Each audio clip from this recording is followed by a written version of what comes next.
ज्योति प्रदीप्ताय गुरु ज्योति नमोस्तुते।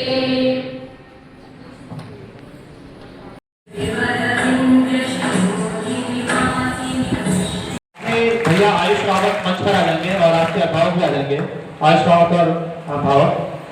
और मेरा आज के मुख्य अतिथि आदरणीय आरडी शर्मा जी से आग्रह है कि इन सभी भैया बहनों को अपना आशीर्वाद प्रस्तुत है। आप सबको अब मेरा नहीं होते बल्कि ये हमारे लिए एक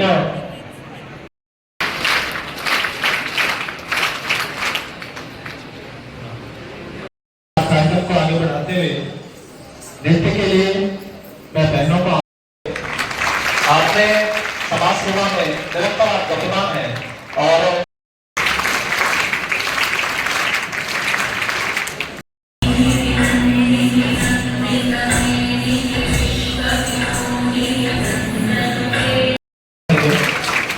आज के कार्यक्रम के अध्यक्ष आदरणीय एन के अग्रवाल जी को आदरणीय आरके जी से मेरा आग्रह है कि आप शॉल उड़ाकर आदरणीय श्रीमती मिताली त्रिपाठी जी का सम्मान और स्वागत करेंगे। आज के कार्यक्रम के अध्यक्ष जी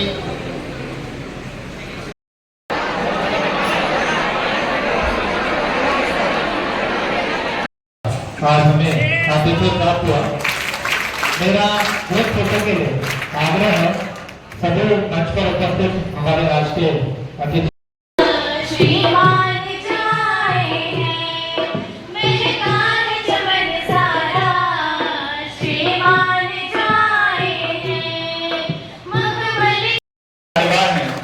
अपने बाल संस्था में और आप अभिभावक भी हैं। हमारा सौभाग्य है कि आपका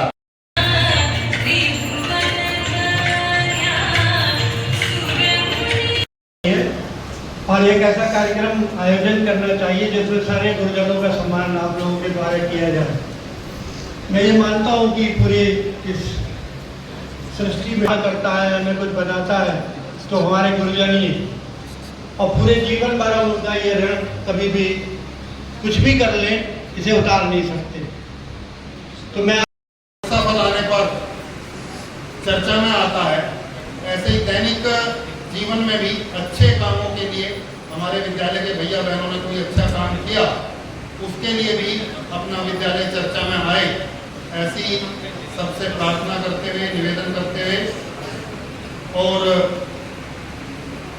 सबका, सभी छात्रों का उनको बहुत बहुत शुभकामनाएं। और जो अतिथि यहाँ पर अपना बहुमूल्य समय में से समय निकालकर यहाँ उपस्थित हुए हैं उनका बहुत बहुत आभार। विद्यालय के सभी आचार्य बंधु बहने जिन्होंने अथक परिश्रम से और विद्यालय का ये परीक्षा परिणाम प्राप्त कराने में सहयोग किया है, उन सबका भी बहुत बहुत धन्यवाद, बहुत बहुत आभार। इससे जुड़ी हुई जितनी भी संस्थाएं हैं वो प्रतिवर्ष अपने भैया बहनों का, जो होनहार बच्चे हैं उनका प्रतिभा सम्मान, उनकी प्रतिभाओं को सम्मानित करते हुए विभिन्न मंचों पर अतिथियों के माध्यम से उनकी प्रतिभा को उजागर करती आई है। समग्र रूप से अगर हम पूरे राज्य का विवेचन और विश्लेषण करें, 2015-16 में मैं विद्यालय शिक्षा परिषद रामनगर बोर्ड के सचिव पद के दायित्व का निर्वहन कर रहा था।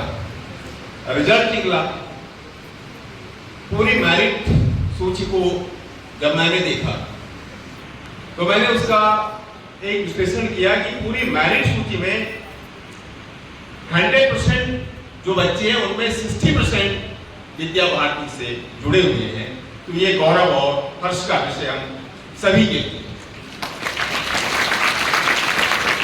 इस साल के प्रतिभा समारोह में मैं हरगोविंद सियाल विद्या मंदिर हल्द्वानी में उपस्थित रहा। माननीय जो उसमें सांसद थे और महाराष्ट्र के पूर्व राज्यपाल आदरणीय कोश्यारी जी वहाँ पे, उन्होंने मुझे वहाँ पे बुलाया था इस सम्मान समारोह में। तो वहां पे उन्होंने भी इस बात को तहे दिल से सराहा था कि हमारी जो संस्थाएं हैं और इस राज्य का कोई भी जनपद ऐसा नहीं। विशेष रूप से मैं गढ़वाल मंडल को अगर देखूं तो देहरादून में विकास नगर का हमारा विद्या मंदिर, देहरादून शहर के अंदर ही जो धर्मपुर में स्थित है, उत्तरकाशी, चिनाली सौड़, टेहरी, इनमें जो हमारे सरस्वती विद्या मंदिर है या शिशु मंदिर है, उन सभी में जो प्रतिभाएं हमारी निकल करके आ रही हैं। और प्रतिभाएं मैं इसलिए कहूंगा कि इनमें बच्चे समाज के कमजोर तबके से निकल करके आते हैं और सम्मानित जो हमारी प्रबंध समिति से जुड़े हुए जो लोग हैं वो कई बच्चों के शुल्क का जो है निर्वहन करते आए। एक बात मैं अपने बच्चों से कहना चाहूंगा, राज्य से पहले और राज्य के बाद कुछ ह्रास हुआ है शैक्षिक परिदृश्य में, उसके लिए हम सभी उसके प्रतिभागी हैं। हमारा उसमें उस जो राज्य बनने से पहले जो परिदृश्य था उसको हम स्थित नहीं रख पाए, कायम नहीं रख पाए। मैं 2014 में एक भर्ती प्रक्रिया से जुड़ा हुआ था राज्य की, जो बेसिक स्कूलों के लिए हो रही थी, बीएड की। फरवरी मार्च 2014 की बात है। लगभग 30,000 बच्चों ने 2900 पदों के लिए आवेदन किया। मैंने लिस्ट को जब फिल्टर कर रहा था, मैंने उसमें देखा 95 बच्चे बीटेक वाले बेसिक के शिक्षक बनने के लिए आ रहे थे और वो भी उस मेरिट में पूरी तरह से बाहर हो। दोबारा मैंने फिर शासन को फाइल लगाई। मैंने कहा सर, अगर इन बच्चों को अगर हम बाहर करेंगे जो मेरिट में आ सकते हैं, क्योंकि बीटेक की जो स्ट्रीम थी पोस्ट बेसिक के टीचर के लिए उस जियो के दायरे में नहीं आती। खैर शासन उस पर राजी हुआ, उनको हमने भर्ती प्रक्रिया में सम्मिलित किया, लेकिन दुर्भाग्यजनक स्थिति ये रही कि 92 में से भी केवल 45 बच्चे उस मेरिट में आ पाए, शेष उससे बाहर। मैं एक उदाहरण और दूंगा। अभी 2019-20 में फिर मैं डीएलएड की भर्ती प्रक्रिया को स्टेट लेवल की काउंसिलिंग को देखा। मेरे सामने फिर वही 2014 का परिदृश्य आया। मैंने देखा इसमें 35 बच्चे बीटेक वाले आ रहे हैं और बीटेक की कोई स्ट्रीम इसके लिए नहीं है। फिर शासन ने फाइल लगाई, फिर उन बच्चों को मेन स्ट्रीम में बीटेक से बाहर जो 2 साल का हमारा डिप्लोमा इन एलिमेंट्री एजुकेशन का कोर्स था उसमें समाहित।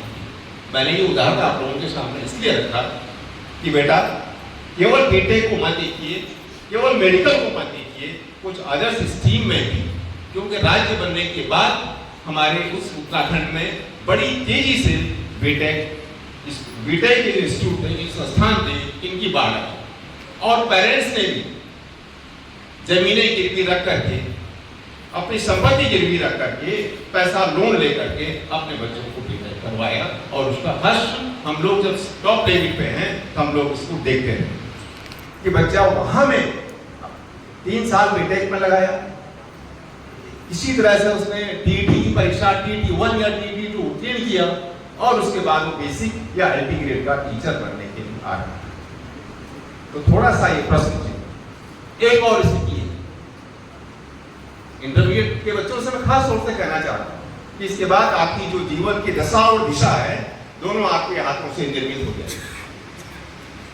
हम अपने राज्य को या देहरादून को कहते हैं कि हमने इसको एजुकेशन का हब बना और उस हब के नाम पे हमने क्या किया, बहुत बड़ा मास इसके लिए अध्ययन के लिए कहां भेज रहे हैं, कोटा राजस्थान, कि बच्चा वहां पे जाकर के क्या कर रहा है, कोचिंग। और उसके जो मैं संख्यात्मक उसमें नहीं जाऊंगा, कई दुखद घटनाएं मैं इस साल का ही देख रहा था कि लगातार किसी ने एक एडिशन निकाला, उसमें दैनिक समाचार पत्रों में बड़ी दुर्भाग्यजनक और निराशाजनक स्थिति। मैं अपने बच्चों से कहूंगा कि आप अपना लक्ष्य बना लें।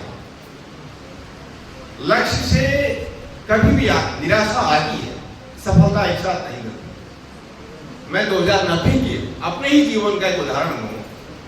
इसी पीजी कॉलेज से पोस्ट ग्रेजुएशन और बीएड करने के बाद मैं भी रोजगार के उसमें था। इस दौर से गुजरते हुए मैंने विद्या भारती शिशु आचार्य बनने के लिए इंटरव्यू दिया। उस समय स्वर्गीय ज्ञान सिंह जी हैं, वो उस कमेटी में थे। उन्होंने मुझे रिजेक्ट कर दिया। मैंने कहा तुम इसके लायक नहीं हो। तो एक निराशा का दौर आया।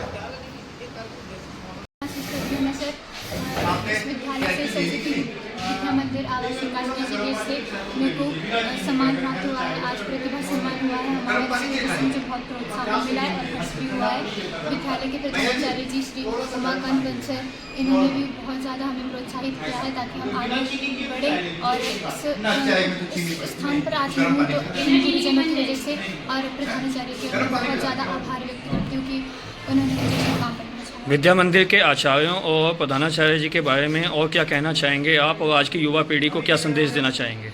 विद्या मंदिर के प्रधानाचार्य जी और आचार्य जी जितने भी हैं वो सारे हमेशा एक सपोर्टिव बहुत ज़्यादा रहे हैं कि आपको किसी भी विषय में कुछ भी आपत्ति है, कुछ भी दिक्कत हो रही है तो आप उनसे निस्संदेह होकर पूछ सकते हैं और आपको जवाब भी बहुत जल्दी मिल जाता है। उसी टाइम आपको जवाब भी मिल जाता है और वो हमेशा प्रोत्साहित करते रहते हैं बच्चों को कि आप ये फील्ड चूज़ करो या फिर यहाँ से आप आगे बढ़ो। और संकुलीय प्रतियोगिताएँ जितनी भी यहाँ होती हैं, प्रांतीय प्रतियोगिताएँ होती हैं, उन सभी से बहुत ज़्यादा प्रोत्साहन मिलता है जिससे कि हम आगे बढ़ता है आजकल का युवा। आजकल के युवा में जैसे हो रहा है कि हम केवल अपनी पढ़ाई पर ध्यान दे रहे हैं और नंबरों पर ध्यान दे रहे हैं, जबकि हमें अपने संस्कारों पर और संस्कृति पर, जो हमारे भारत देश की संस्कृति है उस पर भी विचार करना चाहिए, अपने देश के लिए विचार करना चाहिए, जो कि ये विद्यालय हमें बहुत ज़्यादा समझाता है, बहुत ज़्यादा सिखाता है, अपने सर्वांगीण विकास पर बहुत ज़्यादा ध्यान देता है। जो बच्चे मेरिट में आना चाहते हैं या प्रयास करते हैं उनके लिए क्या संदेश देंगे आप? उनके लिए मैं एक ही संदेश देना चाहूँगी कि आप सभी अपने काम को बहुत ज़्यादा लगन से कीजिए। परेशानियाँ बहुत आती है बीच में, लेकिन कभी भी उन परेशानियों से हारना नहीं है, कभी भी ये सोचना नहीं है कि बहुत ज़्यादा मुश्किल हो गया तो अब हम छोड़ दें। अगर आपसे एक शब्द में पूछा जाए आपका सफलता का श्रेय तो आप किसको देंगे? सफलता का श्रेय मैं अपने विद्यालय सरस्वती विद्या मंदिर आवासीय विकास के प्रधानाचार्य उमाकांत बंसल और सारे गुरुजनों को देना चाहूँगी और अपने पेरेंट्स को देना चाहूँगी जिन्होंने को इतना आगे तक पहुँचाया। आपका बच्चे का नाम क्या है? अमन। अच्छा, आज यहाँ प्रतिभा सम्मानित किया गया, प्रतिभा सम्मान दिया गया, कैसा लगा आपको? जो बहुत अच्छा लगा मुझे कि मेरे बेटे को सम्मान मिला और हमारे गर्व की बात है कि मेरे बेटे को मिला, तो उसकी वजह से मैं बहुत खुश हूँ।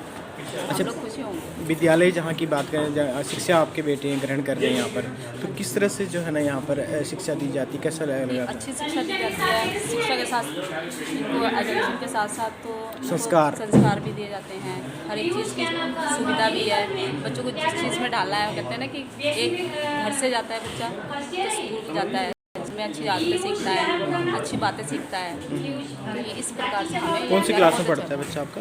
अब बेटा बीकॉम ऑनर्स करता है। बीकॉम ऑनर्स कर रहा हाँ है। तो उनको यहाँ आगे जाके कितना मदद मिली, खासतौर पर यहाँ की जो शिक्षा मिली गुरुजनों की तरफ से जो है ना? शिक्षा तो उनकी बहुत अच्छी मिली कि सभी टीचर्स बहुत अच्छे तरीके से उनके साथ व्यवहार करते थे, बहुत अच्छा पढ़ाते थे, किसी भी चीज़ की उनको कमी नहीं है। बेटे को कुछ भी पूछना वो तुरंत हाजिर रहते। अच्छा, पेरेंट इसीलिए तो हम लोग बोल रहे कि हमें विद्या मंदिर में डालना ही डालना है। तो इतना अच्छा लगा कि बता कि उनके टीचर्स भी बहुत अच्छे, रिस्पेक्टफुल ही है। कितनी परसेंट उनकी आई है? बेटे की 88% आई। 88%। कहाँ रहते हैं यहाँ ऋषिकेश में? ये चंद्रभागा पुल। धन्यवाद।